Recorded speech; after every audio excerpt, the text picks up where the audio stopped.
ಮಾಡಬೇಕು, ಹೇಗೆ ಮಾಡಬೇಕು ಸಲಹೆ ಕೊಡಿ ಅಂತ ಕೇಳಿದ್ರು.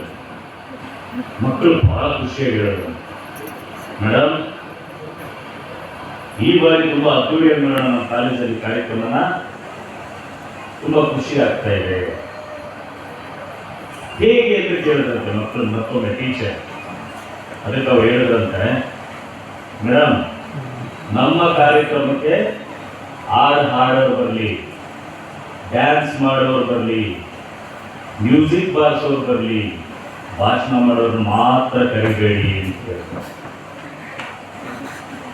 ಈ ಭಾಷಣ ಮಾಡೋ ಪರಿಸ್ಥಿತಿ ಹೇಗಿದೆ ಅಂತಂದ್ರೆ, ನಾನು ಸುಮಾರು ವೇದಿಕೆಗಳಲ್ಲಿ ಉಲ್ಲೇಖ ಮಾಡ್ತಾನೆ ಇರ್ತೀನಿ, ಜಾಸ್ತಿ ಮಾತಾಡಿದ್ರೆ ಬಾಯಿ ಬರ್ತಾ ಅಂತ, ಸುಮ್ಮನಿದ್ರೆ ಮೈಲ ಅವನು, ನೀವೆಷ್ಟು ಬೇಕೋ ಅಷ್ಟೇ ನೋಡ್ಕೊಂಡು ಮಾತಾಡಿದ್ರೆ ಬಡ್ಡಿ ಮಗ ಒಂದು ಪಿಡಿನಲ್ಲೂ ಬಹಳ ಹುಷಾರಾಗಿ ಮಾತಾಡ್ತಾನೆ ಅಂತ.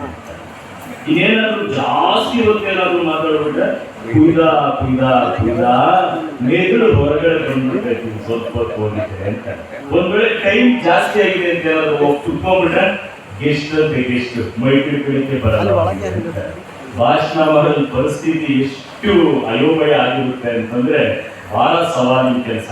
ಅದರಲ್ಲೂ ಕಾರ್ಯಕ್ರಮಗಳಲ್ಲಿ ಅಧ್ಯಕ್ಷತೆ ಅಂತಕ್ಕಂಥ ಪದದಲ್ಲಿ ಏನಾದ್ರು ಕುತ್ಕೊಂಡ್ವಿ ಅಂತಂದ್ರೆ ಎಲ್ಲ ಗುರು ಹಿರಿಯರು ಗಣ್ಯಮಾನ್ಯರು ಮಾತಾಡಿದ್ದಾದ ನಂತರ ಈ ಮದುವೆಗಳಲ್ಲಿ ಕೊನೆಯಲ್ಲಿ ಅನ್ನ ಸಾಂಬಾರು ನಮ್ಮ ವಿಷಯ ಉಳಿದಿರ್ತೈತೆ ಅಷ್ಟೇ. ಏನ್ ಸಿಹಿನೂ ಇಲ್ಲ, ಹಪ್ಪಳನೂ ಇಲ್ಲ, ಏನು ಇರೋದಿಲ್ಲ. ಏಕೆಂದ್ರೆ ನಮ್ಮ ಸಾರು ಒಂದು ಜೋರು ಚಪ್ಪಾಳೆಯನ್ನು ಕೊಡಿ. ನಾನು ಎಷ್ಟು ಚೆನ್ನಾಗಿ ಮಾತಾಡೋದು ಈ ವಯಸ್ಸಿನಲ್ಲಿ, ನಮ್ಮ ಪ್ರಭಾಶಂಕರ್ ಪ್ರೇಮಿ ಸರ್ ಅವರು ಈ ವಯಸ್ಸಿನಲ್ಲಿ ಎಷ್ಟು ಚೆನ್ನಾಗಿ ಅದೊಂದು ಪದ ಬಹಳ ಅಂದ್ರೆ ಬಹಳ ಹೋಗಿ ಉಂಟು. ಕಲಿತು ಬಿಡಿ, ಹೊಡೆಯಲಿ ಒಂದು ಜೋರು ಚಪ್ಪಾಳೆ. ನೀವು ಕಾರ್ಯಕ್ರಮದಲ್ಲಿ ಅಗಾಧ ಚಪ್ಪಾಳೆ ಹೊಡೆದಿದೆ, ಚಪ್ಪಾಳೆ ಹೊಡೆದಿದ್ರೆ ನೀವು ತೂಕರಿಸಲ್ಲ, ನೀವು ಪಕ್ಕದವ್ರು ತೂಕರಿಸ್ತಾರೆ. ಎಲ್ಲ ವೇದಿಕೆಗಳು ಹೇಳ್ತಾರೆ ಚಪ್ಪಾಳೆ ಹೊಡೆದ ರಕ್ತ ಪರಿಚಲನೆ ಆಗುತ್ತೆ, ಅದು ಇದೊಂದು ಆರೋಗ್ಯಪೂರ್ಣವಾಗಿ ವೈಜ್ಞಾನಿಕವಾಗಿ ಎಲ್ಲರೂ ಹೇಳ್ತಾರೆ. ನಾನು ಚಪ್ಪಾಳೆ ಯಾಕೆ ಹೇಳ್ತೀನಿ ಅಂದ್ರೆ, ಕಾರ್ಯಕ್ರಮ ಮಾಡುವವರಿಗೆ ದೊಡ್ಡ ಶಕ್ತಿ ಯಾವುದು ಅಂದ್ರೆ ಅದು ಪ್ರೇಕ್ಷಕರ ಚಪ್ಪಾಳೆ ಮಾತ್ರ. ಈ ಚಪ್ಪಾಳೆನಲ್ಲಿ ಎರಡು ಲಾಭ, ಒಂದು ಪಕ್ಕ ತೂಕರಿಸ್ಕೊಂಡು ಎಬ್ಬಿಸ್ದಂಗ ಆಗುತ್ತೆ, ಒಂದು ವೇಳೆ ಏನಾದ್ರೂ ಕೂಡ ಸೊಳ್ಳೆ ಬಂದ್ರೆ ಕೊಂದಂಗ ಆಗುತ್ತೆ ಈ ಚಪ್ಪಾಳೆಗಳ ಲಾಭ. ಹಾಗಾಗಿ ಈ ಮನುಷ್ಯನಿಗೆ ಅಪರೂಪದ ಅಂಟುರೋಗ ಅಂತ ಆಕಳಿಕೆ. ಒಬ್ಬ ಆಕಳಿಸ್ರು ಅಂದ್ರೆ ಪಕ್ಕದವ್ರು ಆಕಳಿಸ್ತಾರೆ, ಅವ್ರನ್ನ ನೋಡಿದವ್ರು ಆಕಳಿಸ್ತಾರೆ. ಆಕಳಿಕೆ, ಬಿಕ್ಕಳಿಕೆ, ತೂಕಳಿಕೆ, ಬಾಯಾರಿಕೆ, ನೀರಳಿಕೆ, ಇವಕ್ಕೆ ಯಾವ ಟ್ರೀಟ್ಮೆಂಟೇ ಇಲ್ಲ. ಇದಕ್ಕೆ ಟ್ರೀಟ್ಮೆಂಟ್ ಇರ್ತಕ್ಕಂಥದ್ದು ಎರಡೇ ಕ್ಷೇತ್ರ, ಒಂದು ಸಾಹಿತ್ಯ ಕ್ಷೇತ್ರ, ಇನ್ನೊಂದು ಸಂಗೀತ ಕ್ಷೇತ್ರ ಮಾತ್ರ. ಇನ್ನು ಹೋಗ್ಲಾಡ್ಸ್ತಕ್ಕಂಥ ಟ್ರೀಟ್ಮೆಂಟ್ ಇದೆ, ಔಷಧಿನೇ ಇಲ್ಲ. ಮನುಷ್ಯನಲ್ಲಿ ಇವತ್ತು ಎರಡು ಜ್ಞಾನ ಜಾಸ್ತಿ ಆಗೋದು, ಒಂದು ತಂತ್ರಜ್ಞಾನ, ಇನ್ನೊಂದು ಕುತಂತ್ರಜ್ಞಾನ. ತಂತ್ರಜ್ಞಾನದಿಂದ ಪರಿಸರ ನಾಶ, ಕುತಂತ್ರಜ್ಞಾನದಿಂದ ಮನುಷ್ಯತ್ವದ ಸಂಬಂಧಗಳು ನಾಶ ಆಗ್ತವೆ. ಇವೆರಡರ ಮಧ್ಯೆ ತನ್ನದೇ ಆದಂತಹ ಪ್ರೀತಿ, ವಿಶ್ವಾಸದ, ಮಾನವೀಯ ಮೌಲ್ಯಗಳ, ಬಾಂಧವ್ಯದ ಬೆಸುಗೆಯನ್ನು ಗಟ್ಟಿಗೊಳಿಸ್ತಕ್ಕಂಥ ಏಕೈಕ ಕ್ಷೇತ್ರ ಅದು ಸಾಹಿತ್ಯ ಕ್ಷೇತ್ರ ಅಂತ ಹೇಳೋದಕ್ಕೆ ಹೆಮ್ಮೆ ಅನಿಸ್ತಾ ಇದೆ. ಇಲ್ಲಿ ಎಷ್ಟು ಸಾವಿರ ಜನ ಸೇರಿದ್ದೀವಿ ಅನ್ನೋದು ಮುಖ್ಯ ಅಲ್ಲ, ಎಷ್ಟು ಹೃದಯವಂತರು ಸೇರಿದ್ದೀವಿ ಅನ್ನೋದು ಬಹಳ ಮುಖ್ಯ ಆಗಿರುತ್ತೆ. ಕಾರ್ಯಕ್ರಮದಲ್ಲಿ ಸಂಖ್ಯೆ ಮುಖ್ಯ ಅಲ್ಲ, ಮನಸ್ಸು ಮುಖ್ಯ. ಹನುಮಂತೋಜಿ ರಾವ್ ಅಂತಕ್ಕಂಥ ಒಂದು ಅದ್ಭುತವಾದಂತಹ ಪ್ರತಿಭೆ. ಈ ಯಾರಲ್ಲಿ ಹೃದಯದ ಮರೆಯಲ್ಲಿ ನಿಮ್ಗೆ ಯಾರು ಶೀರ್ಷಿಕೆ ಕೊಟ್ಟವರು ಜೋರು ಚಪ್ಪಾಳೆ. ನಿಮ್ಮ ನಡವಳಿಕೆಗಳು, ನಿಮ್ಮ ಉತ್ತಮವಾದಂತಹ ಚಟುವಟಿಕೆಗಳು ಪ್ರತಿಯೊಬ್ಬರಿಗೂ ಒಂದು ಮಾದರಿ. ಈ ವೇದಿಕೆಯಲ್ಲಿ ತುಂಬಾ ಸಂತೋಷ ಆಗಿದೆ ಏನು ಅಂತಂದ್ರೆ, ನನ್ನ ತಂದೆ ಅಂತ ಹೇಳೋದಲ್ಲ, ಇದಕ್ಕಿಂತ ದೊಡ್ಡ ಆಲೋವರ ಮತ್ತೊಂದಿದೆ ಜಗತ್ತಿನಲ್ಲಿ.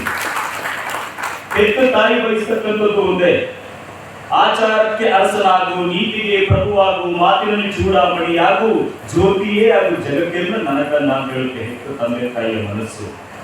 ಆತ್ಮೀಯರೇ,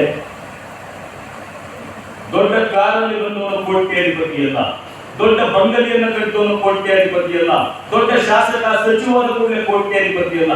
ಈ ಕಾಲದಲ್ಲಿ ಹೆತ್ತ ತಂದೆ ತಾಯಿಯ ಕಣ್ಣಲ್ಲಿ ಕಣ್ಣೀರು ಬರೋರಿಗೆ ಸಾಕ್ತಾರ ಮಕ್ಕಳು, ಅವರು ಕೋಟ್ಯಾಧಿಪತಿ. ಈ ಕಾಲದಲ್ಲಿ ಜೀವನದಲ್ಲಿ ಮತ್ತೆ ಮರಳಿ ಪಡೆಯಲಾಗದ ಮಾಣಿಕ್ಯ ಅಂತ ಇದ್ರೆ ಅದು ಅಪ್ಪ ಅಮ್ಮ ಮಾತ್ರ. ಹಾಗಾಗಿ ಹೆತ್ತವರನ್ನು ಸಂತೋಷ ಪಡಿಸಿದ್ರೆ ಜಗತ್ತನ್ನೇ ಸಂತೋಷ ಪಡಿಸ್ತಾರೆ. ಈ ಕಾಲದಲ್ಲಿ ಸಾಧನೆ ಏನು ಅಂತಂದ್ರೆ IAS IPS ಮಾಡೋ ಸಾಧನೆ ಅಲ್ಲ, ಇನ್ನೊಬ್ಬರ ಮನೆಯನ್ನ ಹಾಳು ಮಾಡಿದ್ರೆ ಬದುಕೋದು ಈ ಕಾಲದಲ್ಲಿ ದೊಡ್ಡ ಸಾಧನೆ. ಅದೇ ನಿಜವಾದ ಸಾಧನೆ. ಕನ್ನಡದ ತಾಕತ್ತು, ಕನ್ನಡದ ಶಕ್ತಿ ಮಾತಾಡಲಿಕ್ಕೆ ಸಮಯ ದಿನಗಳು ಸಾಕಾಗೋದಿಲ್ಲ. ರಾಜಕಾರಣಿಗಳ ಕಾರ್ಯಕ್ರಮಕ್ಕೆ ಹಣ ಕೊಟ್ಟು ಸಾವಿರಾರು ಜನರನ್ನ ಸೇರಿಸಬೇಕಾಗುತ್ತೆ.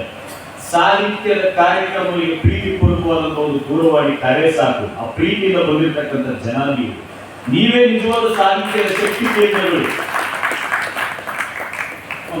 ಬಹಳ ಚೆನ್ನಾಗಿ ಆನೆ ಆದ್ರೆ ಆರೋಗ್ಯ, ಮೇಲ್ರೆ ನೆಮ್ಮದಿ, ಎಂತ ಅದ್ಭುತವಾದಂತಹ ಒಂದು ವರ್ಣನೆ. ಸರ್ ಮಾತಾಡಬೇಕಾದ್ರೆ ಎಷ್ಟು ಚೆನ್ನಾಗಿ ಒಡ್ಡಾರದ ಬಗ್ಗೆ ತಿಳಿಸ್ತಾ ಇದ್ರು, ಎಷ್ಟು ಚೆನ್ನಾಗಿ ಕೇಂದ್ರ ಸಾಹಿತ್ಯ ಅಕಾಡೆಮಿ ಎಲ್ಲವನ್ನು ಜ್ಞಾನಪೀಠ ಪ್ರಶಸ್ತಿ ಬಗ್ಗೆ ಮಾಹಿತಿ. ಇದನ್ನ ಇವತ್ತಿನ ಕಾಲದ ಉದಯೋನ್ಮುಖ ಬರಹಗಾರರು ತಿಳ್ಕೊಳ್ಬೇಕಾಗ್ತದೆ. ಪ್ರಾಸವನ್ನು ಮಾತ್ರ ಕವನ, ಭಾವನೆಗಳ ಅಭಿವ್ಯಕ್ತಿ ಆಗಬೇಕಾಗುತ್ತೆ. ಎಲ್ಲಿ ಕವಿಗಳಿರ್ತಾರೆ ಅಲ್ಲಿ ಪೊಲೀಸ್ ಸ್ಟೇಷನ್ ಅವಶ್ಯಕತೆ ಇರೋದಿಲ್ಲ, ಯಾಕಂದ್ರೆ ಕವಿಗಳು ಟ್ರೈ ಮಾಡಲಿಕ್ಕೆ ಹೋಗೋದಿಲ್ಲ.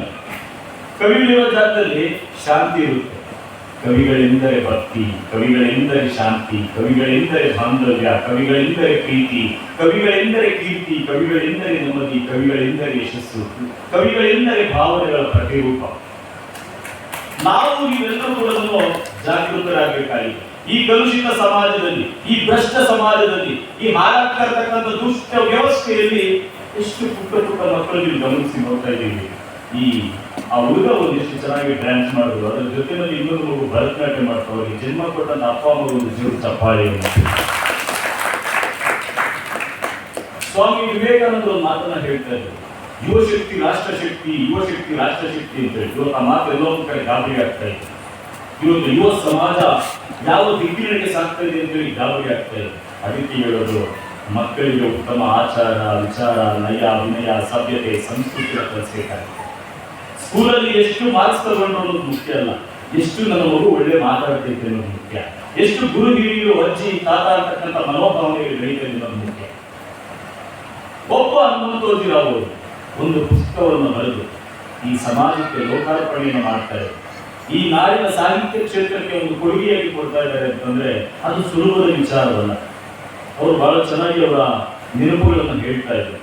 ನಿಜವಾಗ್ಲೂ ಕೂಡ ಅವ್ರು ಏನಾವತ್ತು ಶ್ರಮ ಪಟ್ಟಿದ್ದಾರೆ, ಏನಾವತ್ತು ಹಸಿವನ್ನು ಪಟ್ಟಿದ್ದಾರೆ, ಅವರು ಇವತ್ತು ಉನ್ನತ ಸಾಧನೆಯನ್ನು ಮಾಡಲಿಕ್ಕೆ ಅದೇ ದೊಡ್ಡ ಶಕ್ತಿ ಕೇಂದ್ರಗಳು ಅಂತ ಹೇಳೋದಕ್ಕೆ. ಯಾವ ಮನುಷ್ಯ ಹಸಿವು ಮತ್ತೆ ಅವಮಾನಗಳನ್ನು ಅನುಭವಿಸಿರ್ತಾನೆ, ಇಂದಲ್ಲ ನಾಳೆ ಆ ವ್ಯಕ್ತಿ ಉತ್ತುಂಗದ ಶಿಖರವನ್ನು ಉತ್ತುಂಗದ ಶಿಖರವನ್ನು ಹೇಳ್ತಾನೆ. ಈ ಜನ ಬಿಡಿ, ಜನ ಹೇಗಿದ್ರು ನಮ್ಮ ಬಗ್ಗೆ ಮಾತಾಡ್ತಾರೆ. ಹೇಳೋದು ದೇವ್ರ ನಾಮ, ಹಾಕೋದು ಪಂಗನಾಮ. ಅರ್ಥ ಮಾಡ್ಕೊಂಡ್ರೆ ಅರವಿಂದ, ಮರ್ತೋದ್ರೆ ಗೋವಿಂದ. ಇಲ್ಲಿ ಯಾರು ನಮ್ಮ ಜೊತೆಲಿ ನಿಲ್ತಾರೆ, ಯಾರಿಲ್ಲ ನಮ್ಗೆ ಗೊತ್ತಿಲ್ಲ. ಆಗಿನ ಕಾಲದಲ್ಲಿ, ಹಳೆ ಕಾಲದಲ್ಲಿ ಮನೆಗಳಿಗೆಲ್ಲ ಬರೀ ಸುಣ್ಣ ಮಾತ್ರ ಹೊಡಿತಾ ಇದ್ರು. ಈ ಮನೆಗಳಿಗೆ ಬಣ್ಣ ಹೊಡಿತಾ ಇದ್ದಾರೆ, ಮನುಷ್ಯರುಗಳಿಗೆ ಬಣ್ಣಗಳನ್ನು ಹೊಡ್ಕೊತಾ ಇದ್ದಾರೆ. ಇಲ್ಲಿ ಯಾರು ನಂಬೋದು, ಮೂಳೆಗಳ ನಾಲ್ಗೆ ಯಾರನ್ನ ಹೀಗೆ ನಂಬಿಸುತ್ತೆ ಗೊತ್ತಿಲ್ಲ. ಆದರೆ ನಮ್ಮ ಬುದ್ಧಿ ನಮ್ಮ ಕೈಯಲ್ಲಿರಬೇಕು, ಜಾಗೃತರಾಗಿರಬೇಕು. ಕಣ್ಣೀರಿಲ್ಲದೆ ಇರೋ ಕಣ್ಣಿಲ್ಲ, ನೋವಿಲ್ಲದೆ ಇರೋ ಹೃದಯ ಇಲ್ಲ. ಎಲ್ಲರಿಗೂ ಒಂದು ಮನಸ್ಸಿದೆ, ನಾವ್ ಏನ್ ಮಾಡ್ತೀವೋ ಅಲ್ಲ ಗೊತ್ತಿಲ್ಲ. ಒಬ್ಬರ ಭಾವನೆಗಳ ಜೊತೆ ಚಲ್ಲಾಟ ಆಡಬಾರ್ದು. ನಮ್ಗೆ ಇಷ್ಟ ಆಯ್ತಾ ಪ್ರೀತಿಯಿಂದ ಮಾತಾಡ್ಸೋಣ. ಯಾಕೆ ಪ್ರೀತಿಯಿಂದ ಮಾತಾಡ್ಸೋಣ? ನಾಳೆ ಮಾತಾಡ್ಸೋದಕ್ಕೆ ಆ ವ್ಯಕ್ತಿ ಇರ್ತಾನೋ ಗೊತ್ತಿಲ್ಲ, ಅಥವಾ ಅವ್ರನ್ನ ಮಾತಾಡ್ಸೋದಕ್ಕೆ ನಾವೇ ಇರ್ತೀವೋ ಇಲ್ಲೋ ಗೊತ್ತಿಲ್ಲ. ಹಾಗಾಗಿ ಯಾರ ಮನಸ್ಸಿಗೂ ನೋವು ಮಾಡ್ತಕ್ಕಂಥ ಗೋಜಿಗೆ ನಾವು ಹೋಗ್ಬಾರ್ದು. ಹನುಮಂತೋಜಿರಾವಂತ ಯುವಶಕ್ತಿ, ಹನುಮಂತೋಜಿರಾವಂತ ಕುಟುಂಬ ಎಲ್ಲ ಕಡೆ ಬರಬೇಕು. ಇಷ್ಟು ಚೆನ್ನಾಗಿ ಅವರು ಒಂದು ಮಗುವಿನ ಮನಸ್ಸಿನಲ್ಲಿ ಇಷ್ಟು ಚೆನ್ನಾಗಿ ಓಡಾಡಿಕೊಂಡು, ಇಷ್ಟು ಜವಾಬ್ದಾರಿ ಎಲ್ಲರನ್ನು ನಿಭಾಯಿಸಿಕೊಂಡು ಪ್ರೀತಿಪೂರ್ವಕವಾಗಿ ನಡೆಸ್ಕೊತಾ ಇದ್ದಾರೆ. ನಾವು ಎಲ್ಲದರ ಮಧ್ಯೆ ಅವರ ಶ್ರೀಮತಿಯವರಿಗೆ ಒಂದು ಜೋರು ಚಪ್ಪಾಳೆ. ಯಾಕೆಂದ್ರೆ ಒಂದು ಹೆಣ್ಣು ಬರೀ ಸಂಸಾರದ ಕಣ್ಣು ಮಾತ್ರ ಅಲ್ಲ, ಈ ದೇಶಕ್ಕೆ ಕಣ್ಣು ಒಂದು ಹೆಣ್ಣು. ಯಾವ ಸಮಾಜದಲ್ಲಿ ಹೆಣ್ಣನ್ನು ಗೌರವಿಸ್ತೀವಿ, ಹೆಂಡತಿ ಎಂಬ ಕೂಡಲೇ ಬಹುಶಃ ಅದ್ರ ಬಗ್ಗೆ ಮಾತಾಡಲಿಕ್ಕೆ ಪದಗಳಿಲ್ಲ. ಈ ಜಗತ್ತಿನಲ್ಲಿ ಒಬ್ಬ ಗಂಡಾಗಲಿ, ಮಕ್ಕಳಾಗಲಿ, ಸಮಾಜವಾಗಲಿ ಒಂದು ಉತ್ತುಂಗದ ಶಿಖರದಲ್ಲಿ ಏನಾದರೂ ರಾಜಿಸ್ತಾ ಇದೆ ಅಂದ್ರೆ ಅದಕ್ಕೆ ಕಾರಣ ಒಂದು ಹೆಣ್ಮಗುವಿನ ಪರಿಶ್ರಮ ಅಂತಕ್ಕಂಥದ್ದು ನಾವೆಲ್ಲ ಅರ್ಥ ಮಾಡ್ತೀವಿ. ಅವ್ರು ಹೇಳ್ತಾ ಇದ್ರು ಜಡೆ ಬಗ್ಗೆ ಬಹಳ ಚೆನ್ನಾಗಿ ಹೇಳಿ. ಎಷ್ಟು ಚೆನ್ನಾಗಿ ಅವರು ಆ ಜಡೆ ಅಂತಕ್ಕಂಥ ಒಂದು ಪದ್ಯವನ್ನ ಕಾವ್ಯವನ್ನ ಇಷ್ಟು ಸುಶ್ರಾವ್ಯವಾಗಿ ಬರೆದು ಎಷ್ಟು ಚೆನ್ನಾಗಿ ವ್ಯಾಖ್ಯಾನಿಸಿದ್ದಾರೆ ಅಂತಕ್ಕಂಥದ್ದನ್ನ ಬಹಳ ಹೆಮ್ಮೆ ಅನಿಸ್ತಾ ಇತ್ತು ನನಗೆ. ಅದು ಒಂದಂತೂ ಸತ್ಯ, ಆ ಜಡೆ ಒಳಗಡೆ ಏನಿದೆಯಲ್ಲ ಗೊತ್ತಿಲ್ಲ. ಪ್ರತಿಯೊಬ್ಬನ ಮನುಷ್ಯನಿಗೂ ಒಂದು ಜಡೆ ಜೊತೆಲಂತೂ ಇರಲೇಬೇಕು, ಅದೇ ನಿಜವಾದ ಜೀವನ. ಜಡೆ ಇಲ್ಲದೆ ಜೀವನವೇ ಇಲ್ಲ. ಹಾಗಾಗಿ ಬಹುಶಃ ಸಮಯ ಜಾಸ್ತಿ ಆಗುತ್ತೆ. ತುಂಬಾ ತಾಳ್ಮೆ ಸಹನೆಯಿಂದ ಎಲ್ಲರೂ ಕೂಡ ಕೂತಿದ್ರು. ಮತ್ತೆ ನಮ್ಮ ಭಾಗ್ಯಶ್ರೀ ಹುಡುಗಿಯವರು ಜೋರು ಚಪ್ಪಾಳೆ ಎಷ್ಟು ತಾಳ್ಮೆಯಿಂದ ಸಹನೆಯಿಂದ ನಿರೂಪಣೆಯನ್ನು ಮಾಡ್ತಾರೆ. ಒಳ್ಳೆ ಹೆಣ್ಣು ಮಗಳು, ಸಂಸ್ಕಾರವಂತೆ, ಗದಗಿನ ಜಿಲ್ಲೆಯವರು ಎಲ್ಲೇ ಸಾಹಿತ್ಯದ ಕಾರ್ಯಕ್ರಮಗಳಾಗಲಿ ಬಹಳ ಜವಾಬ್ದಾರಿಯಿಂದ, ಯಾವುದೇ ಅಸೂಯೆ ಇಲ್ಲ, ಎಲ್ಲರ ಜೊತೆಯಲ್ಲೂ ಕೂಡ ಬೆನ್ನೆಲುಬಾಗಿ ಬಹಳ ಪ್ರೀತಿಪೂರ್ವಕವಾಗಿರ್ತಕ್ಕಂಥ ಹೆಣ್ಣು ಮಗಳು ನಮ್ಮ ಭಾಗ್ಯಶ್ರೀ ಹುಡುಗರಿಗೆ ನಾನು ಹೃದಯಪೂರ್ವಕವಾಗಿ ಅಭಿನಂದನೆ ನಡೆಸ್ತಾ ಇದ್ದೀನಿ.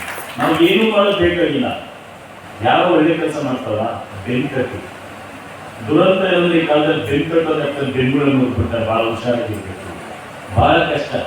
ನನಗೆ ರಿಟೈರ್ಡ್ ಜಡ್ಜ್ ಒಬ್ರು ನಾವು ಕಾರಣ ಬರ್ತಾ ಇದ್ರು. ಉತ್ತರ ಕರ್ನಾಟಕದ ಒಂದು ಜಿಲ್ಲೆಗಳು ಬೆಳಗಾವಿ ನಮ್ಮ ಖಾನಾಪುರ ತಾಲೂಕು ಹೋಗಿ ಬರ್ತಾ ಇದ್ರು ಕಾರಣ. ಅವ್ರು ಹೇಳ್ತಾ ಇದ್ರು ಮೊಬೈಲ್ ಡಿವೋರ್ಸ್ ಕೇಸ್ ಜಾಸ್ತಿ ಆಗೋಗಿದೆ. ಅವ್ರು ಜಡ್ಜು ಎಷ್ಟು ನಾವು ಕಳವಳಕಾರಿಯಾದಂಥ ವಿಚಾರ ಅಂತಂದ್ರೆ ಮೊಬೈಲ್ ಬಂದರಿಂದ ಎಷ್ಟೋ ಸಂಸಾರಗಳು ಬೀದಿಪಾಲಾಗ್ತವೆ. ಹೆಂಡತಿ ಫೋನ್ ವೇಟಿಂಗ್ ಅಂದರೆ ಗಂಡನ ಗಂಡ, ಗಂಡನ ಫೋನ್ ವೇಟಿಂಗ್ ಅಂದರೆ ಹೆಂಡತಿ ಗಂಡ. 4 ನಿಮಿಷ ಆಯ್ತು ಅಂದ್ರೆ ಮುಂಚೆ ಹೋಗಂಗೆ ಆಗಿದೆ. ಸ್ವಿಚ್ ಆಫ್ ಆಗಿದ್ರೆ ನೇರವಾಗಿ ನಮ್ಮ ಬೆಂಗಳೂರು ಜೈಲಿಯವರು ನಾರಾಯಣ ಹೋಟೆಲ್ ಆಸ್ಪತ್ರೆಗೆ ಹೋಗಿ ಅಡ್ಮಿಟ್ ಆಗ್ತದೆ. ಇದು ಮೊಬೈಲ್ ಕತೆ. ಇನ್ನು ಮಕ್ಕಳ ಹತ್ರ ಮೊಬೈಲ್ ಕೊಡಿ, ಹೆಣ್ಮಕ್ಳಿಗೆ ಮೊಬೈಲ್ ಕೊಡಿ, ಊಟಕ್ಕೆ ಬಾರಿ ಸೀಟು ನಿಮ್ಮ ಮುಗ್ದಿಲ್ಲ ಮಗುವಿನ ಮಾತು ಅಂತ. ಇನ್ನು ಗಂಡು ಮಕ್ಕಳಿಗೆ ಮೊಬೈಲ್ ಕೊಡಿ, ಊಟಕ್ಕೆ ಬಾರೋ ಗೇಮ್ಸು ಅಂದ್ರೆ ಮುಗ್ದಿಲ್ಲ ಡ್ಯಾಡಿ ಗೇಮ್ಸು ಅಂತ ಹೇಳ್ತಾರೆ. ಈ ಮೊಬೈಲಿಂದ ಎಷ್ಟು ನಾವು ಅಪಾಯಕ್ಕೆ ಹೋಗ್ತಾ ಇದೀವಿ ಅಂದ್ರೆ, ನೀವು ಚಂದನ ಚಾನಲ್ ನೋಡಿ, ದಯವಿಟ್ಟು ನಿಮ್ಮ ಮನೆಗಳಲ್ಲಿ ಚಂದನ ವಾಹಿನಿಯನ್ನ ಮಕ್ಕಳಿಗಾದ್ರೂ ತೋರಿಸಿ. ನಾವು ಅಪ್ಪ ಅಮ್ಮಗೆ ತುಂಬ ತಪ್ಪು ಮಾಡ್ತೀವಿ. ನಾವು ಮೊದಲು ಬದಲಾಗಬೇಕು, ಮಕ್ಕಳಿಗೆ ಸಮಯ ಕೊಡಬೇಕು. ನಾವು ಬರೀ ಮಕ್ಕಳಿಗೆ ಫೀಸ್ ಕಟ್ಟೋದು ಓದಿಸೋದು ಬಹಳ ತಪ್ಪಿ ಮಕ್ಕಳ ಜೊತೆ ಸಮಯ ಕೊಟ್ಟು ಅಜ್ಜಿ ತಾತ ಪರಂಪರೆಯನ್ನು ಹೇಳ್ಬೇಕು. ಈ ದೇಶದ ಸ್ವಾತಂತ್ರ್ಯಕ್ಕಾಗಿ ಹೋರಾಟ ಮಾಡುವಂತ ಸ್ವಾತಂತ್ರ್ಯದ ಸೇನಾನಿಗಳ ಬಗ್ಗೆ ತಿಳಿಸಿ. ಅದಕ್ಕಿಂತ ಹೆಚ್ಚಾಗಿ ಮಕ್ಕಳಿಗೆ ನಿಮ್ಮ ಕಷ್ಟದ ಭಾವನೆಗಳನ್ನು ತಿಳಿಸಿ, ಮಕ್ಕಳಿಗೆ ಕೆಲಸ ಮಾಡಿಸಿ. ನಮ್ಮ ಮಗು ನಾಳೆ ದಿನ ನಾನು ಇಲ್ಲಾಂದ್ರೆ ದುರ್ದು ಬದುಕುತ್ತೆ, ಕಾಯಕವೇ ಕೈಲಾಸ ಅಂತ ತಿಳಿಸಿ. ಅದು ದಯಮಾಡಿ ತಿಳಿಸಿ. ನಾವು ಏನ್ ಮಾಡ್ತೀವಿ ಮಕ್ಕಳನ್ನ, ಚಿನ್ನು ಅನ್ನೋಬೇಡ, ಚಿನ್ನು ಇನ್ನೋಬೇಡ, ಚಿನ್ನು ಅದು ಬಿಟ್ಬೇಡ, ಚಿನ್ನು ಮಣ್ಣು ಮುಟ್ಬೇಡ. ದಯವಿಟ್ಟು ನಾವು ಬದಲಾಗಬೇಕಾಗಿದೆ. ನಿಮ್ಮ ಕೈಯಲ್ಲಿ ಮೊಬೈಲ್ ಇಟ್ಕೊಳ್ಳೋ ಸಮಯದಲ್ಲಿ ಸಾಧ್ಯವಾದಷ್ಟು ಒಂದು ಕನ್ನಡದ ಪುಸ್ತಕವನ್ನು ಇಟ್ಕೊಳ್ಳಿ. ನಿಮಗೆ ಗೊತ್ತಿರಲಿ, ಇಡೀ ಜಗತ್ತಿನಲ್ಲಿ ಅತ್ಯಂತ ಸರ್ವಶ್ರೇಷ್ಠವಾದಂತಹ, ಅತ್ಯಂತ ಇತಿಹಾಸ ಪ್ರಸಿದ್ಧವಾಗಿ ಎಷ್ಟೋ ವರ್ಷಗಳೇ ಮಾಹಿತಿಗಳ ಪುರಾತನವಾದಂತಹ ಭಾಷೆ ಅಂತ ಏನಾದರೂ ಇದ್ರೆ ಅದು ನಮ್ಮ ಕನ್ನಡ ಭಾಷೆ ಮಾತ್ರ. ಕನ್ನಡ ಭಾಷೆ ಮಾತ್ರ. ಇಂಥ ಕನ್ನಡ ನಾಡಿನಲ್ಲಿ ನಾವು ಜನ್ಮವನ್ನು ಕಂಡಿರ್ತಕ್ಕಂಥದ್ದು ನಾವು ಧನ್ಯ ಮತ್ತು ಪುಣ್ಯವಂತರು. ಹಾಗಾಗಿ ತುಂಬಾ ಸಂತೋಷ ಆಯ್ತು ಮಕ್ಕಳನ್ನ ನೋಡಿ, ಬಹಳಷ್ಟು ಖುಷಿ ಆಯ್ತು. ನೀವು ಎಲ್ಲೇ ಇರಲಿ ನೋಡಿ, ಪುಟ್ಟ ಮಕ್ಕಳು ಸ್ನೇಹ ಮಾಡೋದ್ರ ಗೌರವ ಜಾಸ್ತಿ ಆಗುತ್ತೆ. ಇವಾಗ ಮಕ್ಕಳು ನೋಡಿ, ಮಕ್ಕಳಿಗೆ ಸಾಲಬಾಧೆ ಇಲ್ಲ, ದ್ವೇಷ ಇಲ್ಲ, ಅಸೂಯೆ ಇಲ್ಲ, ಸಂಸಾರದ ಜಂಜಾಟಗಳಿಲ್ಲ, ಯಾರನ್ನೋ ಸಮಸ್ಯೆ ಮಾಡಬೇಕು, ತೊಂದರೆ ಮಾಡಬೇಕು, ಸುಳ್ಳು ಹೇಳಬೇಕು ಅನ್ನೋ ಮನೋಭಾವ.